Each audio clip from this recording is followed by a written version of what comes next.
আসসালামু আলাইকুম, আশা করি ভালো আছেন। আজকে হাজির হয়েছি ZTE ব্লেড V50 ডিজাইন ফোনটির রিভিউ নিয়ে। আর এই ফোনটির সাথে থাকছে বিশাল বড় ডিসকাউন্ট। তো ভিডিওটা সম্পূর্ণ দেখতে থাকুন। আর আমার চ্যানেলে নতুন হয়ে থাকলে অবশ্যই আমার চ্যানেলটি সাবস্ক্রাইব করে অল বেল আইকনে ক্লিক করে দিবেন। তো চলুন শুরু করা যাক। এই ফোনটার ডিজাইন এক কথায় অসাধারণ, যার কারণে এই ফোনটির নামের শেষে ডিজাইন শব্দটি ব্যবহার করা হয়েছে। আমি অবশ্য এর সাথে একমত।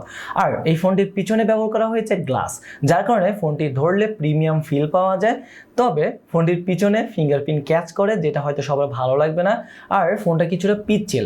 তো আমি সাজেস্ট করব, ফোনটি যদি সেভ রাখতে চান অবশ্যই ফোনটির সাথে যে কাভার কেস পাবেন সেটি ব্যবহার করতে পারেন, সবচেয়ে ভালো হবে।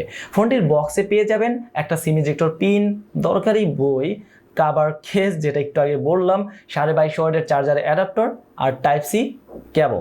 পাশাপাশি একটা ডিসপ্লে প্রোটেক্টরও পাবেন, যেটা খুব একটা ভালো না, তবে দিয়েছে, সেটাই হচ্ছে বড় কথা। আর সেটা আমার কাছে ভালোই লেগেছে।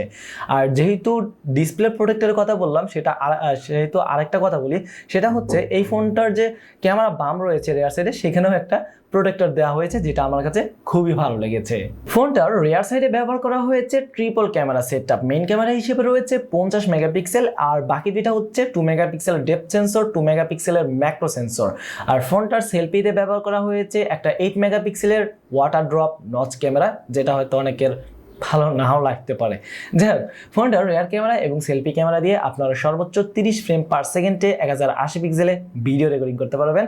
আর ফোনটার ক্যামেরা সেকশনে আপনারা যে সকল ফিচার পাচ্ছেন সেগুলো হচ্ছে video capture 50 megapixel, pro, panorama, refocus, time lapse, QR code, portrait, macro night. ক্যামেরার পারফরমেন্সের কথা বলতে গেলে বাজেট বিবেচনায় ক্যামেরা বেশ ভালো পারফর্ম করেছে। তবে পোর্ট্রেট ছবিগুলো কখনো ভালো পাবেন, আবার কখনো তেমন একটা ভালো পাবেন না।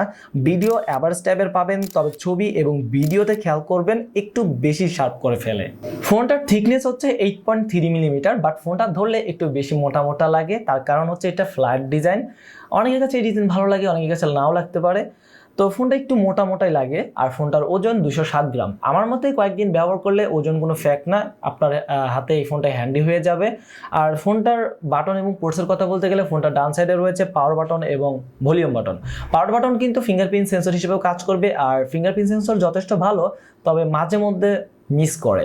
আর ফোনটার উপরে একদম ফাঁকা। ফোনটার বাম সাইডে রয়েছে সিম স্লট। সিম স্লটে আপনারা দুইটা সিমের পাশাপাশি একটা মেমোরি কার্ডও ব্যবহার করতে পারবেন।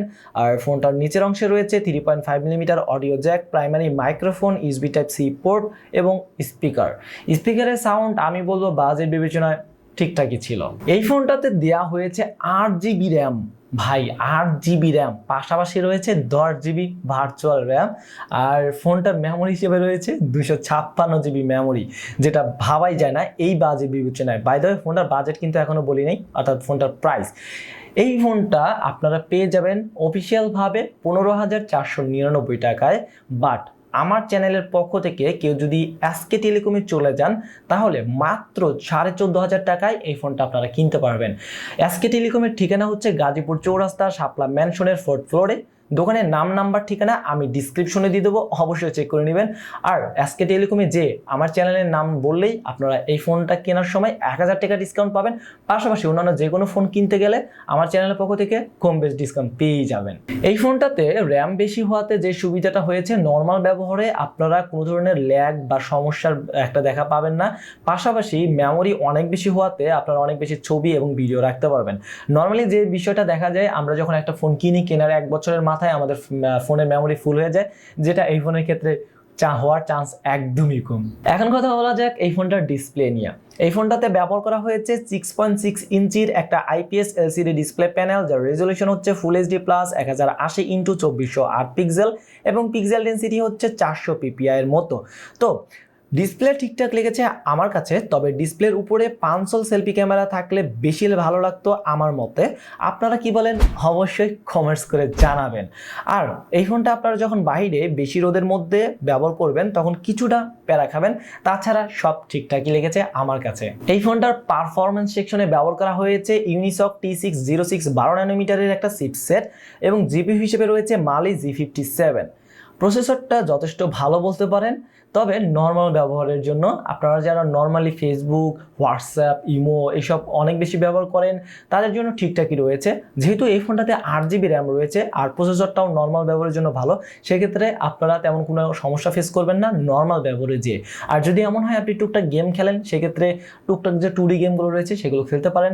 ফ্রি ফায়ার টাইপের গেমগুলো আপনারা যদি খেলেন সেক্ষেত্রে স্মুথ গ্রাফিক্সে বা নর্মাল গ্রাফিক্সে খেলার চেষ্টা করবেন, এতে করে ভালো পারফরমেন্স পাবেন এবং লম্বা সময় না খেলাই উচিত হবে। ফোনটার অপারেটিং সিস্টেম হিসেবে রয়েছে অ্যান্ড্রয়েড ভার্সন 13, পাশাপাশি ZTE এর কাস্টম ওএস মাই ওএস রয়েছে। তো মাই ওএস বলতে গেলে মোটামুটি কাস্টমাইজড, বাট আরও কাস্টমাইজড হওয়া উচিত ছিল আমার মতে।